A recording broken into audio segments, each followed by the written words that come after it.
Price the lord. Hallelujah. ಎಲ್ಲರ ಕಣ್ಣುಗಳನ್ನು ಮುಚ್ಚೋಣ. ನಮ್ಮನ್ನು ಬಹಳವಾಗಿ ಪ್ರೀತಿಸುವ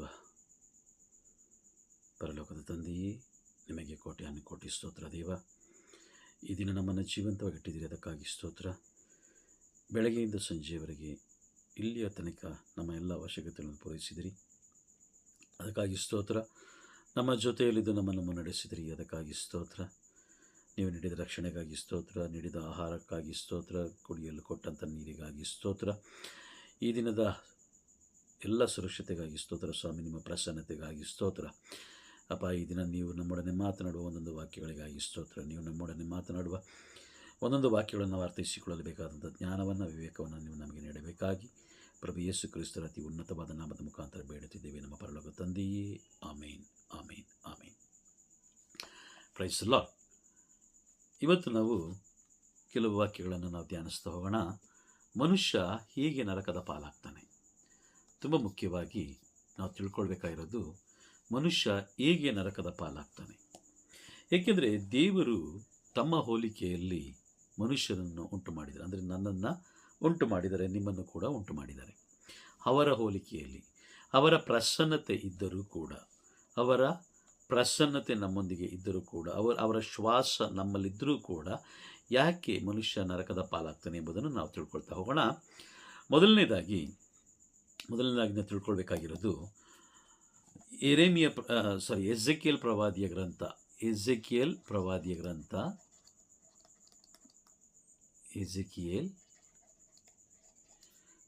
ಗ್ರಂಥ 18ನೇ ಅಧ್ಯಾಯ 23ನೇ ವಾಕ್ಯವನ್ನು ನಾವು ನೋಡೋಣ.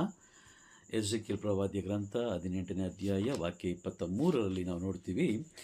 ಅಲ್ಲಿ ಸರ್ವೇಶ್ವರ ಸ್ವಾಮಿ ಹೇಳ್ತಾರೆ, 18ನೇ ಅಧ್ಯಾಯ 23ನೇ ವಾಕ್ಯ, ಸರ್ವೇಶ್ವರ ಸ್ವಾಮಿ ಹೇಳ್ತಾರೆ, ದುಷ್ಟನ ಸಾವಿನಲ್ಲಿ ನನಗೆ ಲವಲೇಶವಾದರೂ ಸಂತೋಷವಿಲ್ಲ. ಅವನು ತನ್ನ ದುರ್ಮಾರ್ಗವನ್ನು ಬಿಟ್ಟು ಬಾಳುವುದೇ ನನಗೆ ಸಂತೋಷ. ಎಂಬುದಾಗಿ ಅಲ್ಲಿ ವಾಕ್ಯದಲ್ಲಿ ಸ್ಪಷ್ಟವಾಗಿ ತಿಳಿಸ್ತಾರೆ. ಅದೇ ರೀತಿ ಅದೇ ಅಧ್ಯಾಯ 18ನೇ ಅಧ್ಯಾಯ ವಾಕ್ಯ 32ರಲ್ಲಿ ನಾವು ನೋಡ್ಬೋದು. 32ನೇ ವಾಕ್ಯದಲ್ಲೂ ಕೂಡ ಅದೇ ವಾಕ್ಯವನ್ನು ಅಲ್ಲಿ ತಿಳಿಸ್ತಾರೆ. ಯಾರ ಸಾವಿನಲ್ಲೂ ನನಗೆ ಸಂತೋಷವಿಲ್ಲ, ಪಾಪಕ್ಕೆ ವಿಮುಖರಾಗಿ ಜೀವಿಸಿರಿ. ಇದು ಸರ್ವೇಶ್ವರನಾದ ದೇವರ ನುಡಿ. ಪಾಪಕ್ಕೆ ವಿಮುಖರಾಗಿ ಜೀವಿಸಿರಿ, ಇದು ಸರ್ವೇಶ್ವರರಾದ ದೇವರ ನುಡಿ ಎಂಬುದಾಗಿ. ಅಂದರೆ ಯಾರ ಪಾಪಿಯ ಮರಣದಲ್ಲೂ ಸಾವಿನಲ್ಲೂ ಅವರಿಗೆ ಸಂತೋಷವಿಲ್ಲ. ಪ್ರತಿಯೊಬ್ಬ ಪಾಪಿಯು ಮನ ಪರಿವರ್ತನೆ ಆಗಬೇಕು, ಸತ್ಯವನ್ನು ತಿಳ್ಕೊಳ್ಬೇಕು ಎಂಬುದಾಗಿ ದೇವರು ಬಯಸ್ತಾರೆ. Price the lord. ಮತ್ತಾಯನು ಬರೆದ ಶುಭ ಸಂದೇಶ 18ನೇ ಅಧ್ಯಾಯ, ನಾವು ವಾಕ್ಯ ನೋಡೋಣ. ಮತ್ತಾಯನು ಬರೆದ ಶುಭ ಸಂದೇಶ, ಮತ್ತಾಯ 18ನೇ ಅಧ್ಯಾಯ, ಮತ್ತಾಯನು ಬರೆದ ಶುಭ ಸಂದೇಶ 18ನೇ ಅಧ್ಯಾಯ ವಾಕ್ಯ 14ರಲ್ಲಿ ನಾವು ನೋಡ್ತೀವಿ. ವಾಕ್ಯ 14ರಲ್ಲಿ, ಈ ಚಿಕ್ಕವರಲ್ಲಿ ಒಬ್ಬನು ಕೂಡ ಕಳೆದು ಹೋಗಬಾರದು, ಇದೇ ಸ್ವರ್ಗದಲ್ಲಿರುವ ನನ್ನ ತಂದೆಯ ಚಿತ್ತ. ಈ ಚಿಕ್ಕವರಲ್ಲಿ ಒಬ್ಬನು ಕೂಡ ಕಳೆದು ಹೋಗಬಾರದು, ಇದೇ ಸ್ವರ್ಗದಲ್ಲಿರುವ ನನ್ನ ತಂದೆಯ ಚಿತ್ತ ಎಂಬುದಾಗಿ ಇಲ್ಲಿ ವಾಕ್ಯ ಸ್ಪಷ್ಟಪಡಿಸ್ತಾ ಇದೆ. Praise the Lord. ಹಲ್ಲೆಲೂಯಾ.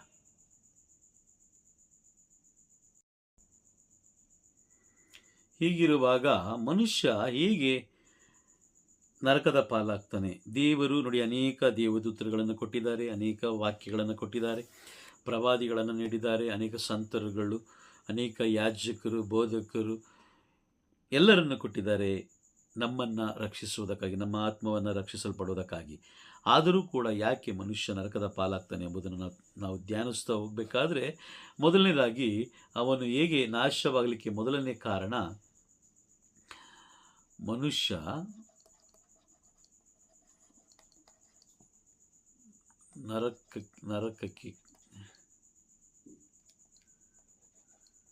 ನರಕದ ಪಾಲಾಗಲು ಕಾರಣಗಳು. Praise the Lord. ಕಾರಣಗಳು ಯಾವುದ್ಯಾವುದಂತ ನಾವು ನೋಡ್ತಾ ಹೋದರೆ, ಮೊದಲನೇದಾಗಿ ಮೊದಲನೇ ಕಾರಣ ಏನಂತ ಹೇಳಿದ್ರೆ, ರಕ್ಷಣೆಯನ್ನು ಅಲ್ಲಗಳೆಯುವುದು. ರಕ್ಷಣೆಯನ್ನು ಅಲ್ಲಗಳೆಯುವುದು. Price the lord. ರಕ್ಷಣೆಯನ್ನು ಅಥವಾ ಜೀವೋದ್ಧಾರವನ್ನು ಅಲ್ಲಗಳೆಯುವಂಥದ್ದು. ಜೀವೋದ್ಧಾರವನ್ನು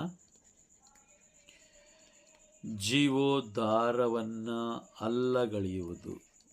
ಜೀವೋದ್ಧಾರವನ್ನು ಅಲ್ಲಗಳೆದಾಗ ಅವನು ನರಕದ ಪಾಲಾಗ್ತಾನೆ.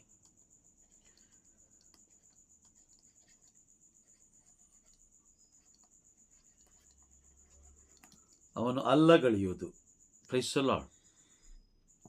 ರಕ್ಷಣೆಯನ್ನು ಅವನು ಅಲ್ಲಗಳೆಯುತ್ತಾನೆ, ಹಾಗಾಗಿ ಅವನು ನರಕದ ಪಾಲಾಗ್ತಾನೆ ಎಂಬುದಾಗಿ ನಾವು ಬೈಬಲಲ್ಲಿ ನಾವು ಕಾಣ್ಬೋದು. ಇಬ್ರಿಯರಿಗೆ ಬರೆದ ಪತ್ರ 2ನೇ ಅಧ್ಯಾಯ, ಇಬ್ರಿಯರಿಗೆ ಬರೆದ ಪತ್ರ 2ನೇ ಅಧ್ಯಾಯ ವಾಕ್ಯ 1ರಿಂದ 3. ಇಬ್ರಿಯರಿಗೆ ಬರೆದ ಪತ್ರ, ಇಬ್ರಿಯ 2ನೇ ಅಧ್ಯಾಯ ವಾಕ್ಯ 1ರಿಂದ 3 ಗಮನ ಕೊಟ್ಟು ಕೇಳಿಸ್ಕೊಳ್ಳೋಣ. ಆದುದರಿಂದಲೇ ಹುಚ್ಚು ಒಳೆಯಲ್ಲಿ ಕೊಚ್ಚಿ ಹೋಗದ ಹಾಗೆ ನಾವು ಕೇಳಿರುವ ಸತ್ಯಗಳಿಗೆ ಬಿಗಿಯಾಗಿ ಕಚ್ಚಿಕೊಳ್ಳಬೇಕು. ಏಕೆಂದರೆ ದೇವದೂತರ ಮುಖಾಂತರ ನಮ್ಮ ಪೂರ್ವಜರಿಗೆ ಕೊಡಲಾದ ಸಂದೇಶವು ಅಕ್ಷಯವಾಗಿದ್ದು, ಅದನ್ನು ಮೀರಿ ಮಾಡಿದ ಪ್ರತಿಯೊಂದು ತಪ್ಪು ಮತ್ತು ಅವಿಧೇಯತೆಯು ಶಿಕ್ಷಾರ್ಹವಾಗಿದ್ದರೆ ಇಂಥ ಉತ್ಕೃಷ್ಟ ಜೀವೋದ್ಧಾರವನ್ನು ಪಡೆದಿರುವ ನಾವು ಅದನ್ನು ಅಲಕ್ಷ್ಯ ಮಾಡಿದ್ದಲ್ಲಿ ಶಿಕ್ಷೆಯಿಂದ ಹೇಗೆ ತಾನೇ ತಪ್ಪಿಸಿಕೊಳ್ಳಬಲ್ಲೆವು? ಈ ಜೀವೋದ್ಧಾರವನ್ನು ಮೊದಲು ಸಾರಿದವರು ಪ್ರಭುವೇ. ಅವರನ್ನು ಆಗ ಆಲಿಸಿದವರು ಅದನ್ನು ನಮಗೆ ಪ್ರಮಾಣೀಕರಿಸಿದ್ದಾರೆ. Price the Lord. ನೋಡಿ, ಯಾವಾಗ ನಾವು ರಕ್ಷಣೆಯನ್ನು ನಾವು ನಿರ್ಲಕ್ಷ್ಯ ಮಾಡ್ತೀವೋ, ಅಲಕ್ಷ್ಯ ಮಾಡ್ತೀವೋ, ಆಗ ಅಲ್ಲಗಳಿತೀವೋ, ಆಗ ಮನುಷ್ಯ ನರಕದ ಪಾಲಾಗ್ತಾನೆ. Price the lord. ಏನಕ್ಕೆ ಅಂತ ಹೇಳಿದ್ರೆ, ನೋಡಿ, ಪ್ರತಿ ಬಾರಿ ಕೆಲವು ವ್ಯಕ್ತಿಗಳ ಮುಖಾಂತರ, ಕೆಲವು ಸಂದೇಶಗಳ ಮುಖಾಂತರ ದೇವರು ನಮ್ಮೊಂದಿಗೆ ಮಾತನಾಡಲಿಕ್ಕೆ ಬಯಸ್ತಾರೆ. ಕೆಲವು ಜನ ಹೇಳ್ತಾರೆ ಪ್ರಾರ್ಥನೆಗೆ ಬನ್ನಿ ಅಂತ ಕರೀತಾರೆ, ಆದರೆ ನಾವು ಹೇಳ್ತೀವಿ ಇಲ್ಲ, ನನಗೆ ಟೈಮ್ ಇಲ್ಲ ಅಂತ ಹೇಳ್ತೀವಿ. ದೇವಾಲಯಕ್ಕೆ ಬರಲಿಕ್ಕೆ ಯಾಜಕರು ತಿಳಿಸ್ತಾರೆ, ಸರಿಯಾದ ಸಮಯಕ್ಕೆ ದೇವಾಲಯಕ್ಕೆ ಬನ್ನಿ, ಬಲಿ ಪೂಜೆಯಲ್ಲಿ ಪಾಲ್ಗೊಳ್ಳಿ ಅಂತ ಹೇಳ್ತಾರೆ. ಆಗ ನಾವು ಹೇಳ್ತೀವಿ ಇಲ್ಲ, ನಮಗೆ ಟೈಮ್ ಇಲ್ಲ ಅಂತ ಹೇಳ್ತೀವಿ. ಅಥವಾ ಧ್ಯಾನಕೂಟಗಳಿಗೆ, ದೊಡ್ಡ ದೊಡ್ಡ ಬೋಧಕರು ಧ್ಯಾನಕೂಟಗಳು ಬಹಳ ಶ್ರಮಪಟ್ಟು ಆತ್ಮಗಳಿಗೆ ನಾವು ಸತ್ಯವನ್ನು ತಿಳಿಸ್ಬೇಕು ಎಂಬ ಒಂದು ಆಲೋಚನೆಯಿಂದ ಅವರೇನು ಮಾಡ್ತಾರೆ, ಧ್ಯಾನಕೂಟಗಳಿಗೆ ಕರೀತಾರೆ. ಆದರೂ ಕೂಡ ನಾವು ಹೋಗೋದಿಲ್ಲ. ಎಲ್ಲವನ್ನ ನಮಗೆ ಸಮಯ ಇಲ್ಲ, ನಾನು ನೋಡ್ತೀನಿ, ಮುಂದೆ ನೋಡೋಣ, ಆಮೇಲೆ ನೋಡೋಣ ಅಂತ ಹೇಳಿ ನಮ್ಮ ಸಮಯವನ್ನು, ದೇವರು ನಮಗೆ ಕೊಟ್ಟಂಥ ಸಮಯವನ್ನು ನಾವು ನಿರ್ಲಕ್ಷ್ಯ ಮಾಡ್ಕೊಳ್ತೀವಿ. ಅಂದರೆ ಅದನ್ನು ತಿರಸ್ಕಾರ ಮಾಡ್ಕೊಳ್ತೀವಿ. ದೇವರು ಮಾತನಾಡುವ ಒಂದು ಸಮಯವನ್ನು ನಾವು ತಿರಸ್ಕಾರ ಮಾಡಿದ ಕಾರಣ ನಾವು ನಿಜವಾಗಿಯೂ ದೇವರನ್ನು ಅರಿಯೋದಿಲ್ಲ. ಬದಲಾಗಿ ನಾವು ಲೋಕದ ವ್ಯಕ್ತಿಗಳು ಏನು ಹೇಳ್ತಾರೋ ಅದನ್ನು ನಾವು ಹಿಂಬಾಲಿಸ್ತಾ ಹೋಗ್ತೀವಿ. ಅವರು ಇದನ್ನು ಮಾಡಿ ಸರೋಗುತ್ತೆ, ಇದನ್ನು ಮಾಡಿ ಸರೋಗುತ್ತೆ, ಈ ರೀತಿ ಮಾಡಿ ಸರೋಗುತ್ತೆ ಅಂತ ಕೆಲವು ಲೋಕದ ದೃಷ್ಟಿಯಲ್ಲಿ ಅವ್ರು ಹೇಳ್ತಾ ಹೋಗ್ತಾರೆ. ಹಾಗಾಗಿ ನಾವು ಅದನ್ನು ಮಾಡ್ತಾ ಮಾಡ್ತಾ ಮಾಡ್ತಾ ಮಾಡ್ತಾ ನಮ್ಮ ಆತ್ಮವನ್ನು ನಾವು ನಾಶ ಮಾಡ್ಕೊಳ್ತೀವಿ. Price the Lord. ಓಕೆ, ಎರಡನೇ ಕಾರಣ ಏನಂತ ಹೇಳಿದ್ರೆ, ಎರಡನೇ ಕಾರಣ ಧರ್ಮಶಾಸ್ತ್ರವನ್ನು ಪ್ರೈಸ್ ದಿ ಲಾರ್ಡ್, ಧರ್ಮಶಾಸ್ತ್ರವನ್ನು ನಿರಾಕರಿಸೋದು.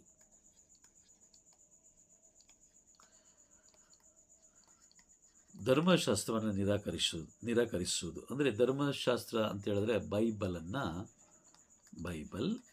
ಬೈಬಲನ್ನು ತಿರಸ್ಕಾರ ಮಾಡುವಂಥದ್ದು. Praise the Lord. ಯೋಹಾನನು ಬರೆದ ಶುಭ ಸಂದೇಶ ನೋಡಿ, ಇಲ್ಲಿ ವಾಕ್ಯ ಸ್ಪಷ್ಟವಾಗಿದೆ.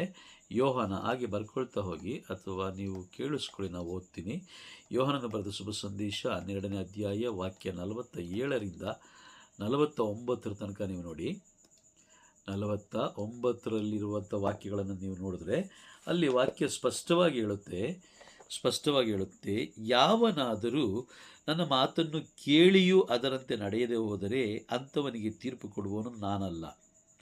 ನಾನು ಬಂದದ್ದು ಲೋಕ ಉದ್ಧಾರಕ್ಕಾಗಿ, ತೀರ್ಪು ಕೊಡುವುದಕ್ಕಾಗಿ ಅಲ್ಲ.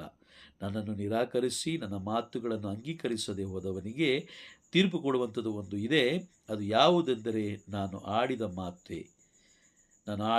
ಮಾತೆ ಅಂತಿಮ ದಿನದಂದು ಅದೇ ಅವನಿಗೆ ತೀರ್ಪು ನೀಡುವುದು. Praise the Lord. ಹಾಗಾಗಿ ಪ್ರತಿಯೊಬ್ಬ ವ್ಯಕ್ತಿಯು ನ್ಯಾಯ ತೀರ್ಪಿಗೆ ಒಳಗಾಗಲೇಬೇಕು. ಈ ಲೋಕದಲ್ಲಿ ಮಾಡಿದ ಪ್ರತಿಯೊಂದು ಕಾರ್ಯಗಳನ್ನು, ಪ್ರತಿಯೊಂದು ಪಾಪದ ಕಾರ್ಯಗಳಿರ್ಬೋದು, ಜೀವನದಲ್ಲಿ ನಮ್ಮ ಜೀವನದ ಅವಧಿಯಲ್ಲಿ ಮಾಡಿದ ಎಲ್ಲ ಕಾರ್ಯಗಳಿಗೂ ದೇವರಿಗೆ ಲೆಕ್ಕ ಕೊಡಲೇಬೇಕು. ಆ ದಿನಗಳಲ್ಲಿ ನಾವು ಜಯ ಹೊಂದಲಿಕ್ಕೆ ದೇವರ ಜೀವವುಳ್ಳ ವಾಕ್ಯಗಳು ನಮಗೆ ಸಹಾಯ ಮಾಡುತ್ತೆ. ಹಾಗಾಗಿ ನಾವು ಧರ್ಮಶಾಸ್ತ್ರವನ್ನು ನಿರಾಕರಿಸುವುದರಿಂದ, ಬೈಬಲ್ ಓದದ ಕಾರಣ, ಬೈಬಲನ್ನು ಸರಿಯಾಗಿ ಅರ್ಥ ಮಾಡಿಕೊಳ್ಳದ ಕಾರಣ ನಾವು ನರಕದ ಪಾಲಾಗ್ತೀವಿ. Praise the Lord. ಓಕೆ, ಅದೇ ರೀತಿ ಇನ್ನೊಂದು ವಾಕ್ಯವನ್ನು ನೋಡೋಣ. ರೋಮನರಿಗೆ ಬರೆದ ಪತ್ರ 2ನೇ ಅಧ್ಯಾಯ ವಾಕ್ಯ 12 ನಾವು ಓದೋಣ. ರೋಮನರಿಗೆ ಬರೆದ ಪತ್ರ 2ನೇ ಅಧ್ಯಾಯ ವಾಕ್ಯ 12. ಅಲ್ಲೂ ಕೂಡ ವಾಕ್ಯ ಸ್ಪಷ್ಟವಾಗಿ ಹೇಳುತ್ತೆ. ರೋಮನರಿಗೆ ಬರೆದ ಪತ್ರ 2ನೇ ಅಧ್ಯಾಯ 12ನೇ ವಾಕ್ಯ. ಮೋಶೆಯ ಧರ್ಮಶಾಸ್ತ್ರದ ಅರಿವಿಲ್ಲದೆ ಪಾಪ ಮಾಡುವವನು ಆ ಶಾಸ್ತ್ರದ ತೀರ್ಪಿಗೆ ಒಳಗಾಗದೆಯೇ ನಾಶವಾಗುತ್ತಾನೆ. ಆ ಧರ್ಮಶಾಸ್ತ್ರದ ಅರಿವಿದ್ದು ಪಾಪ ಮಾಡುವವನು ಆ ಶಾಸ್ತ್ರದ ತೀರ್ಪಿಗೆ ಗುರಿಯಾಗುತ್ತಾರೆ. ಓಕೆ, 13ನೇ ನೋಡೋಣ. ಧರ್ಮಶಾಸ್ತ್ರವನ್ನು ಆಲಿಸಿದ ಮಾತ್ರಕ್ಕೆ ಯಾರು ದೇವರೊಂದಿಗೆ ಸತ್ಸಂಬಂಧವನ್ನು ಪಡೆಯಲು ಸಾಧ್ಯವಿಲ್ಲ. ಅದನ್ನು ಆಲಿಸುವುದರ ಜೊತೆಗೆ ಪಾಲಿಸಲೇಬೇಕು. Price the lord. 12, 13 ವಾಕ್ಯ. ರೋಮನರಿಗೆ ಬರೆದ ಪತ್ರ 12ನೇ ಅಧ್ಯಾಯ ಹಾಗೂ 13ನೇ ವಾಕ್ಯ. ಇನ್ನೊಂದು ವಾಕ್ಯವನ್ನು ನೋಡೋಣ. ರೋಮನರಿಗೆ ಬರೆದ ಪತ್ರ 2ನೇ ಅಧ್ಯಾಯ ರೋಮನರಿಗೆ ಬರೆದ ಪತ್ರ 2ನೇ ಅಧ್ಯಾಯ ವಾಕ್ಯ 16. ಇಲ್ಲೂ ಕೂಡ ವಾಕ್ಯವನ್ನು ಓದೋಣ. ನಾನು ಬೋಧಿಸುವ ಶುಭ ಸಂದೇಶದ ಪ್ರಕಾರ ದೇವರು ಯೇಸು ಕ್ರಿಸ್ತರ ಮುಖಾಂತರ ಮಾನವನ ಗುಟ್ಟುಗಳನ್ನು ರಟ್ಟು ಮಾಡಿ ತೀರ್ಪು ನೀಡುವ ದಿನ ಬಂದೇ ಬರುತ್ತದೆ. ಆ ದಿನ ಇದೆಲ್ಲ ಸಂಭವಿಸುತ್ತದೆ. Praise the Lord. ಇದೆಲ್ಲ ಸಂಭವಿಸುತ್ತದೆ ಅಂತ ಸಂತ ಪೌಲರು ಬರೀತಾರೆ. ಹಾಗಾಗಿ ಪ್ರತಿಯೊಬ್ಬನು ಅವನವನ ನೋಡಿ, ಇಲ್ಲಿ ವಾಕ್ಯ ರೋಮನರಿಗೆ ಬರೆದ ಪತ್ರ 2ನೇ ಅಧ್ಯಾಯ 6ನೇ ವಾಕ್ಯದಲ್ಲಿ ಇದೆ. 6ನೇ ವಾಕ್ಯವನ್ನು ಓದಬೇಕಾದ್ರೆ, ಪ್ರತಿಯೊಬ್ಬನಿಗೂ ದೇವರು ಅವನವನ ಕೃತ್ಯಗಳಿಗೆ ತಕ್ಕ ಪ್ರತಿಫಲವನ್ನು ಕೊಡುತ್ತಾರೆ. ಹಾಗಾಗಿ ದೇವರು ನಮಗೆ ನೀಡಿದ ಈ ಸಮಯದಲ್ಲಿ, ಈ ಪರಿಶುದ್ಧವಾದ ಸಮಯದಲ್ಲಿ, ನಾವು ಉಸಿರಾಡುತ್ತಿರುವಂಥ ಸಮಯದಲ್ಲಿ ಧರ್ಮಶಾಸ್ತ್ರವನ್ನು ಓದಿ, ಅಂದರೆ ಬೈಬಲ್ ಓದಿ ಸತ್ಯವನ್ನು ಅರಿತುಕೊಂಡು ಅದರಂತೆ ಜೀವಿಸಿದರೆ ನಾವು ನ್ಯಾಯ ತೀರ್ಪನ್ನು ಗೆಲ್ಲಲಿಕ್ಕೆ ಸಾಧ್ಯ. Praise the Lord. ಹಾಗಾಗಿ ಧರ್ಮಶಾಸ್ತ್ರವನ್ನು ನಿರಾಕರಿಸುವವರು, ಅಂದರೆ ದೇವರ ವಾಕ್ಯವನ್ನು ನಿರಾಕರಿಸುವವರು ನರಕದ ಪಾಲಾಗ್ತಾರೆ ಎಂಬುದಾಗಿ ನಾವು ಇಲ್ಲಿ ತಿಳ್ಕೊಳ್ಬೋದು. ಇನ್ನೊಂದು ವಾಕ್ಯವನ್ನು ನಾವು ನೋಡೋಣ. ಜ್ಞಾನೋಕ್ತಿಗಳ ಗ್ರಂಥದಲ್ಲಿ ಅಲ್ಲೊಂದು ವಾಕ್ಯ ಸ್ಪಷ್ಟವಾಗಿ ನಾವು ಕಾಣ್ಬೋದು. ಜ್ಞಾನೋಕ್ತಿಗಳ ಗ್ರಂಥ 13ನೇ ಅಧ್ಯಾಯ 13ನೇ ವಾಕ್ಯ. ಜ್ಞಾನೋಕ್ತಿ 13ನೇ ಅಧ್ಯಾಯ 13ನೇ ವಾಕ್ಯ. Book of Proverbs chapter 13 verses 13. ದೇವರ ವಾಕ್ಯವನ್ನು ಉಲ್ಲಂಘಿಸುವವನು ನಾಶವಾಗುತ್ತಾನೆ, ಆಜ್ಞೆಯನ್ನು ನಿಷ್ಠೆಯಿಂದ ಪಾಲಿಸುವವನು ಫಲ ಪಡೆಯುತ್ತಾನೆ. Praise the lord.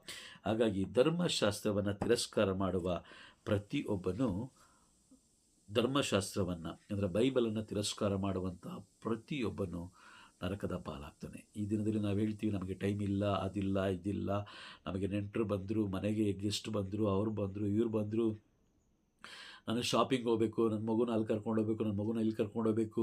ಇದೇ ಲೋಕದ ಆಲೋಚನೆಯಲ್ಲಿ ನಾವು ಇರಲಿಕ್ಕೆ ಕಾರಣ ಏನಂತ ಹೇಳಿದ್ರೆ, ಸೈತಾನ ನಮ್ಮನ್ನು ಮುನ್ನಡೆಸುತ್ತಿರುವುದು ಅದಕ್ಕೆ ದೊಡ್ಡ ಕಾರಣ ಏನಂತಂದರೆ, ಯಾವಾಗ ನೀವು ಬೈಬಲ್ ಓದ್ತಿರೋ, ಸತ್ಯವನ್ನು ಅರಿತುಕೊಳ್ತೀರಾ, ಆ ಸತ್ಯವನ್ನು ಅರಿತುಕೊಂಡ ಮೇಲೆ ನೀವು ಲೋಕದ ಪಾಪದ ಕಾರ್ಯಗಳಿಂದ ನೀವು ಬೇರ್ಪಡ್ತೀರಾ.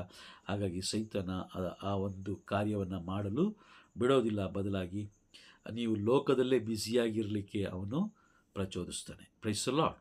ಹಾಗಾಗಿ ಬಹಳ ಎಚ್ಚರಿಕೆಯಾಗಿದ್ದು ನಾವು ಜೀವೋದ್ಧಾರವನ್ನು ಹೊಂದ್ಕೊಳ್ಬೇಕು. ಮೂರನೇದಾಗಿ ರಕ್ಷಣೆಯನ್ನು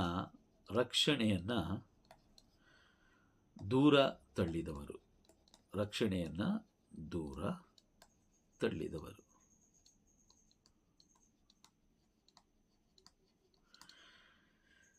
ಅಥವಾ ತಾವೇ ಜ್ಞಾನಿಗಳು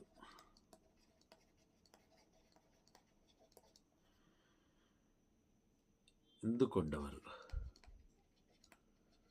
ಪ್ರೈಸ್ ದಿ ಲಾರ್ಡ್. ಅಥವಾ ಪ್ರವಾದಿಗಳ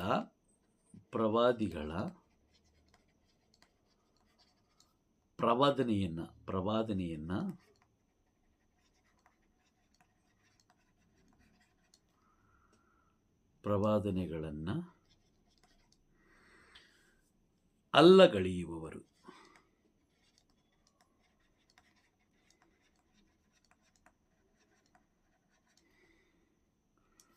ಇವರು ಕೂಡ ನರಕದ ಪಾಲಾಗ್ತಾರೆ. Praise the lord. ಗಮನ ಕೊಟ್ಟು ಕೇಳಿಸ್ಕೊಳ್ಳಿ, ಇದು ತುಂಬ ಮುಖ್ಯ. ರಕ್ಷಣೆಯನ್ನು ದೂರ ತಳ್ಳಿದವರು, ಅಂದರೆ ರಕ್ಷಣೆಯನ್ನು ತಿರಸ್ಕಾರ ಮಾಡುವಂಥವರು, ಅಥವಾ ನಾನೇ ಜ್ಞಾನಿ, ನನಗೆಲ್ಲ ಗೊತ್ತಿದೆ ಅಂತ ಭಾವಿಸುವಂಥವರು, ಮತ್ತು ಪ್ರವಾದನೆಗಳನ್ನು ಅಲ್ಲಗಳೆಯುವಂಥವರು ನರಕದ ಪಾಲಾಗ್ತಾರೆ. Praise the Lord. ನೋಡಿ, ಬೈಬಲ್ಲು ಈಗ ನಾವು ತಿಳ್ಕೊಳ್ಳೋಣ. ಬೈಬಲ್ ಇದೆಯಲ್ಲ, ಬೈಬಲ್ ಪ್ರವಾದನೆಗಳಿಂದ ತುಂಬಿದೆ.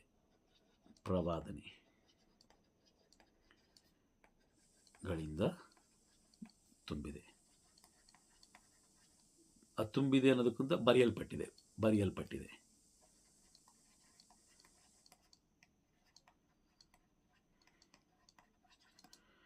ಪ್ರವಾದನೆಗಳಿಂದ ಬರೆಯಲ್ಪಟ್ಟಿದೆ. Price the lord. ಪ್ರವಾದನೆಗಳು ಅಂದರೆ ಏನು ಅಂತ ಹೇಳಿದ್ರೆ, ಪ್ರವಾದನೆಗಳಂದರೆ ಮುಂದೆ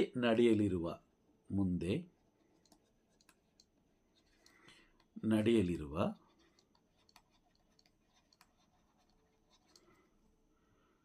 ಕಾರ್ಯಗಳ ಬಗ್ಗೆ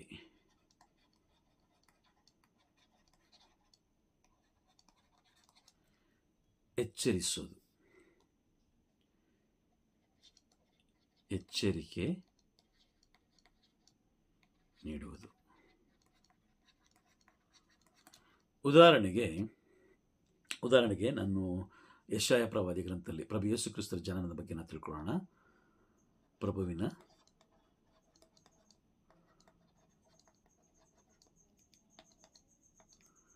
ಪ್ರಭು ಯೇಸು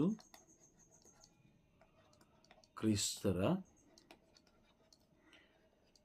ಜನನ, ಇದೊಂದು ಪ್ರವಾದನೆ. ಇಲ್ಲಿ ಪ್ರವಾದನೆ ನುಡಿತಾರೆ ನೋಡಿ. ಯೆಶಾಯ ಪ್ರವಾದಿಯ ಗ್ರಂಥ, ಯೆಶಾಯ ಪ್ರವಾದಿಯ ಗ್ರಂಥ 7ನೇ ಅಧ್ಯಾಯ ವಾಕ್ಯ 14. ಇದೊಂದು ಪ್ರವಾದನೆ. ಇದು ನೆರವೇರುತ್ತೆ ಅನ್ನೋದು ಮುಂಚಿತವಾಗಿಯೇ ಯೆಶಾಯ ಪ್ರವಾದಿಯ ಮುಖಾಂತರ, ಪ್ರೈಸ್ ದಿ ಲಾರ್ಡ್, ಯೆಶಾಯ ಪ್ರವಾದಿಯ ಮುಖಾಂತರ ದೇವರು ತಿಳಿಸಿದ್ದಾರೆ. Price the lord. ಯೆಶಾಯ ಪ್ರವಾದಿಯ ಗ್ರಂಥ 7ನೇ ಅಧ್ಯಾಯ 14ನೇ ವಾಕ್ಯದಲ್ಲಿ ಪ್ರಭು ಯೇಸು ಕ್ರಿಸ್ತರು ಜನಿಸ್ತಾರೆ ಎಂಬುದಾಗಿ ಮುಂಚಿತವಾಗಿಯೇ ತಿಳಿಸಿದ್ದಾರೆ. ಇದೊಂದು ಪ್ರವಾದನೆ. ಇದು ಮುಂದೆ ನಡೆಯಲಿರುವ ಕಾರ್ಯಗಳ ಬಗ್ಗೆ ದೇವರು ಒಬ್ಬೊಬ್ಬ ಪ್ರವಾದಿಗಳ ಮುಂಚಿತವಾಗಿಯೇ ತಿಳಿಸಿರ್ತಾರೆ. ಇಲ್ಲಿ ಏನು ಪ್ರವಾದನೆ ಅಂತ ಹೇಳಿದ್ರೆ, ಈ ಪ್ರವಾದನೆ ನೋಡಿ, 7ನೇ ಅಧ್ಯಾಯ ಯೆಶಾಯ ಪ್ರವಾದಿಯ ಗ್ರಂಥ 7ನೇ ಅಧ್ಯಾಯ 14ನೇ ವಾಕ್ಯ. ಸರ್ವೇಶ್ವರ ನಿಮಗೊಂದು ಗುರುತನ್ನು ಕೊಡುವರು. ಇಗೋ, ಕನ್ಯೆಯೊಬ್ಬಳು ಗರ್ಭ ತಳೆದು ಪುತ್ರನೊಬ್ಬನನ್ನು ಪ್ರಸವಿಸುವಳು. ಇಮ್ಯಾನ್ಯುವೆಲ್ ಎಂದು ಆತನಿಗೆ ಹೆಸರಿಡುವರು. Praise the Lord. ಇಮ್ಯಾನ್ಯುವೆಲ್ ಎಂದು ಆತನಿಗೆ ಹೆಸರಿಡುವರು. ಈ ಪ್ರವಾದನೆ ಎಲ್ಲಿ ನೆರವೇರಿತು ಅಂತ ಹೇಳಿದ್ರೆ, ಇಲ್ಲಿ ನಮಗೆ ಯಾವುದರಲ್ಲಿ, ಲೂಕನ ಬರೆದ ಶುಭ ಸಂದೇಶ 1ನೇ ಅಧ್ಯಾಯದಲ್ಲಿ ಅಲ್ಲೂ ನೆರವೇರುತ್ತೆ. ಅದಾದ ಮೇಲೆ ಇನ್ನೊಂದು ಕಡೆ ನಾವು ನೋಡ್ತೀವಿ. ಮತ್ತಾಯನು ಬರೆದ ಶುಭ ಸಂದೇಶದಲ್ಲೂ ಕೂಡ ನಾವು ಕಾಣ್ಬೋದು. ಮತ್ತಾಯನು ಬರೆದ ಶುಭ ಸಂದೇಶ ಇದೇ ತಗೊಳ್ಳೋಣ, ಇದು ಹೋಲಿಕೆಯಾಗುತ್ತೆ. Price the lord. ಮತ್ತಾಯ ಪ್ರವಾದನೆ, ಮತ್ತಾಯ 1ನೇ ಅಧ್ಯಾಯ ವಾಕ್ಯ 20 ಹಾಗೂ 21, 22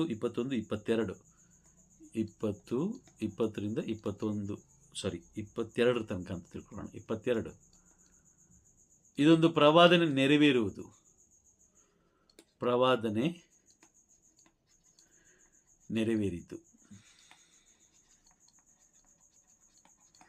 ಇದೇ ರೀತಿಯಾಗಿ ದೇವರು ಪ್ರತಿ ಬೈಬಲಲ್ಲಿರುವಂಥ ಒಂದೊಂದು ವಾಕ್ಯಗಳ ಮುಖಾಂತರ ನಮಗೆ ಎಚ್ಚರಿಕೆಯನ್ನು ನೀಡ್ತಾರೆ. Praise the Lord. ಹಾಗಾಗಿ ಇದನ್ನು ಅಲ್ಲಗಳೆಯುವಂಥ ವ್ಯಕ್ತಿಗಳು ಈ ಪ್ರವಾದನೆಗಳನ್ನು ಪ್ರವಾದಿಗಳ ಮುಖಾಂತರ ನೀಡಿದಂತಹ ಪ್ರವಾದನೆಗಳನ್ನು ಅಲ್ಲಗಳೆಯುವಂಥ ವ್ಯಕ್ತಿಗಳು ನಾಶ ಆಗ್ತಾರೆ, ನರಕದ ಪಾಲಾಗ್ತಾರೆ. Praise the lord. ನರಕದ ಪಾಲಾಗ್ತಾರೆ ಎಂದು ನಾವು ಸ್ಪಷ್ಟವಾಗಿ ನಾವು ತಿಳ್ಕೊಳ್ಬೋದು. ಏಕೆ ಅಂತ ಹೇಳಿದ್ರೆ ಇವರು ಏನು ಹೇಳ್ತಾರೆ, ಸತ್ಯ ತಿಳಿಸ್ಕೊಟ್ರು, ಇವರು ಸತ್ಯ ಅರಿತುಕೊಳ್ಳೋದಿಲ್ಲ. ಬದಲಾಗಿ ಈ ಲೋಕದ ಜನರು ಏನು ತಿಳಿಸ್ಕೊಡ್ತಾರೋ ಅದಕ್ಕೆ ಹೆಚ್ಚಿನ ಮಹತ್ವ ಕೊಡ್ತಾರೆ, ಹೆಚ್ಚಿನ ಮಹತ್ವ ಕೊಡ್ತಾರೆ. ನೋಡಿ, ಪ್ರೇಷಿತರ ಕಾರ್ಯಕಲಾಪಗಳು ಒಂದು ಉದಾಹರಣೆ ನಾನು ನಿಮ್ಗೆ ಕೊಡ್ತೀನಿ. ಪ್ರೇಷಿತರ ಕಾರ್ಯಕಲಾಪಗಳು 4ನೇ ಅಧ್ಯಾಯ ವಾಕ್ಯ 12 ನಾವು ನೋಡೋಣ. ಪ್ರೇಷಿತರ ಕಾರ್ಯಕಲಾಪಗಳು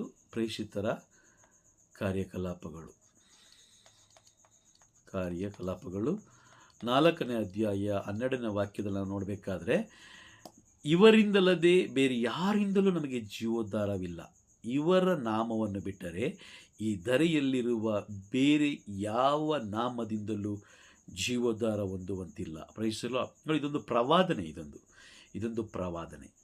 ಇವರ ಈ ನಾಮ ಬಿಟ್ಟರೆ ಯೇಸು ಎಂಬ ನಾಮ ಬಿಟ್ಟರೆ ಈ ಧರೆಯಲ್ಲಿ ಬೇರೆ ಯಾವ ನಾಮದಿಂದಲೂ ಜೀವೋದ್ಧಾರ ಹೊಂದುವಂತಿಲ್ಲ. ಇದು ನೇರವಾಗಿ ತಿಳಿಸ್ಕೊಡ್ತಾ ಇದೆ.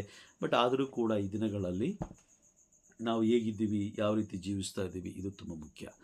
ಏಕೆ ಅಂತ ಹೇಳಿದ್ರೆ ಈ ದಿನಗಳಲ್ಲಿ ಜನರು ಯಾವ ರೀತಿ ಜೀವಿಸ್ತಾ ಇದ್ದಾರೆ, ಯಾವ ರೀತಿ ಪ್ರಾರ್ಥಿಸ್ತಾ ಇದ್ದಾರೆ, ಅದಕ್ಕೆ ಯಾವ ರೀತಿ ಪ್ರಚೋದಿಸ್ತಾ ಇದ್ದಾರೆ ಕೆಲವು ಜನ, ಇದೆಲ್ಲವನ್ನು ನಾವು ಗಮನ ಕೊಟ್ಟು ಬಹಳ ಆಲೋಚನೆ ಮಾಡಿದಾಗ ನಮಗೆ ಗೊತ್ತಾಗುತ್ತೆ ಸತ್ಯ ಏನು ಅಂತ ಹೇಳ್ಬಿಟ್ಟು. ಯಾಕಂದರೆ ವಾಕ್ಯ ಹೇಳ್ತದೆ, ಸ್ಪಷ್ಟವಾಗಿ ಹೇಳ್ತದೆ, ಅವರ ನಾಮ ಬಿಟ್ಟರೆ, ಯೇಸು ಎಂಬ ನಾಮ ಬಿಟ್ಟರೆ ಇದರಲ್ಲಿ ಬೇರೆ ಯಾವ ನಾಮದಿಂದಲೂ ಕೂಡ ರಕ್ಷಣೆ ಇಲ್ಲ.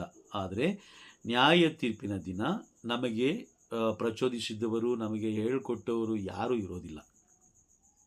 ಯಾರು ನ್ಯಾಯ ತೀರ್ಪಿನ ದಿನ ನಮ್ಮ ಜೊತೆಲಿ ಇರೋದಿಲ್ಲ. ಬಟ್ ಆದರೆ ನಾವಿರ್ತೀವಿ ಯೇಸು ಸ್ವಾಮಿ ಮುಂದೆ. ಆಗ ಯೇಸು ಸ್ವಾಮಿ ಕೇಳ್ತಾರೆ, ನಿಮಗೆ ಬೈಬಲನ್ನು ನಾನು ಕೊಟ್ಟಿದ್ದೀನಿ, ಮುಂಚಿತವಾಗಿಯೇ ಎಚ್ಚರಿಕೆಯಾಗಿ ಬೈಬಲನ್ನು ಕೊಟ್ಟಿದ್ದೀನಿ, ಅದನ್ನು ನೀವು ಓದದೇ ಇದ್ದದ್ದು, ಅದನ್ನು ತಿರಸ್ಕಾರ ಮಾಡಿದ್ದು, ಅಥವಾ ಪ್ರವಾದನೆಗಳನ್ನು ತಿರಸ್ಕಾರ ಮಾಡಿದ್ದು, ಪ್ರವಾದಿಗಳ ಬೋಧನೆಗಳನ್ನು ತಿರಸ್ಕಾರ ಮಾಡಿದ್ದು, ಅಥವಾ ಅದನ್ನು ಕಲಬೆರಕೆ ಮಾಡಿದ್ದು, ಅದರಲ್ಲಿರುವ ವಾಕ್ಯಗಳನ್ನು ತೆಗೆದು ಹಾಕಿದ್ದು, ಅಥವಾ ಅದನ್ನು ಒಂದು ಸೇರಿಸ್ಕೊಂಡು ಬೇರೆ ಯಾವುದೋ ತಮ್ಮ ಸ್ವಂತ ಆಲೋಚನೆಯಿಂದ ಸೇರಿಸ್ಕೊಂಡಿದ್ದು, ಈ ರೀತಿ ಮಾಡಿದಾಗ ಅಲ್ಲಿ ವಾಕ್ಯ ಸ್ಪಷ್ಟವಾಗಿ ಹೇಳ್ತದೆ. ಪ್ರಕಟಣೆ ಗ್ರಂಥ 22ನೇ ಅಧ್ಯಾಯ ವಾಕ್ಯ 18 ನಾವು ನೋಡ್ತೀವಿ. ಕೊನೆಯ ವಾಕ್ಯ, ಪ್ರಕಟಣೆ ಪುಸ್ತಕ 22ನೇ ಅಧ್ಯಾಯ ವಾಕ್ಯ 18 ಹಾಗೂ 19 ನಾವು ನೋಡ್ತೀವಿ. ಈ ಪುಸ್ತಕದಲ್ಲಿರುವ ಯಾವ ವಾಕ್ಯಗಳನ್ನು ನಾವು ತೆಗಿಯೋಂಗಿಲ್ಲ, ಯಾವುದನ್ನು ಸೇರಿಸೋಂಗಿಲ್ಲ. ಅವರು ಎಷ್ಟು ದೊಡ್ಡ ವ್ಯಕ್ತಿನೇ ಆಗಿದ್ರೂ ಪರವಾಗಿಲ್ಲ, ಅದನ್ನು ಸೇರಿಸುವ ಹಾಗೆ ಇಲ್ಲ. ಈ ಬೈಬಲಲ್ಲಿ ಏನಿದೆಯೋ ಅದೇ ಸತ್ಯ, ಅದು ನಡೆಯುತ್ತೆ. ಪ್ರವಾದನೆಗಳನ್ನು ನಾವು ಅಲ್ಲಗಳೆಯುವಂತಿಲ್ಲ, ಅಲ್ಲಗಳೆದ್ರೆ ನಾವು ನರಕದ ಪಾಲಾಗ್ತೀವಿ. Praise the Lord. ಹಾಗಾಗಿ ಬಹಳ ಎಚ್ಚರಿಕೆಯಾಗಿರೋಣ ಪ್ರಿಯರೇ. ಪ್ರತಿಯೊಂದು ಸಮಯದಲ್ಲೂ ಧರ್ಮಶಾಸ್ತ್ರವನ್ನು ಬಿಟ್ಟು ನಾವು ಜೀವಿಸುವಂತಿಲ್ಲ. ಧರ್ಮಶಾಸ್ತ್ರದ ಅಧೀನದಲ್ಲೇ ನಾವಿರಬೇಕಾಗುತ್ತೆ. ಆ ವಾಕ್ಯಗಳು ಏನು ತಿಳಿಸ್ತಾ ಇದೆ ಅದನ್ನು ಧ್ಯಾನಿಸಬೇಕು, ಅದರಂತೆಯೇ ನಾವು ಜೀವಿಸಬೇಕು. Price the lord. ಇವತ್ತಿನ ತರಗತಿ ನಿಮಗೆ ಅರ್ಥ ಆಗಿದೆ ಅಂತ ನಾನು ಭಾವಿಸ್ತೀನಿ. ಹಾಗಾಗಿ ನೀವೆಲ್ಲರೂ ಪ್ರತಿದಿನ ಪ್ರತಿ ಕ್ಷಣ ಬೈಬಲ್ಗೆ ಹೆಚ್ಚಿನ ಮಹತ್ವ ಕೊಡಿ, ಹೆಚ್ಚಿನ ಸಮಯ ಕೊಡಿ. ಲೋಕದ ಆಚಾರ ವಿಚಾರಗಳಿಂದ, ಲೋಕದ ವ್ಯಕ್ತಿಗಳಿಂದ ಸ್ವಲ್ಪ ಸಮಯ ಬೇರ್ಪಟ್ಟು ವಾಕ್ಯಗಳನ್ನು ಅರ್ಥೈಸಿಕೊಳ್ಳಲು ಅದರಂತೆ ಜೀವಿಸಲು ಪ್ರಯತ್ನಿಸಿರಿ ಎಂದು ಹೇಳುತ್ತಾ ಈ ದಿನ ತರಗತಿಯನ್ನು ಮುಗಿಸ್ತೀನಿ. ದೇವರು ನಿಮ್ಮನ್ನು, ನಿಮ್ಮ ಕುಟುಂಬದಲ್ಲಿರುವ ಎಲ್ಲರನ್ನ ಆಶೀರ್ವದಿಸಲಿ. ಆಮೇನ್. Praise the lord.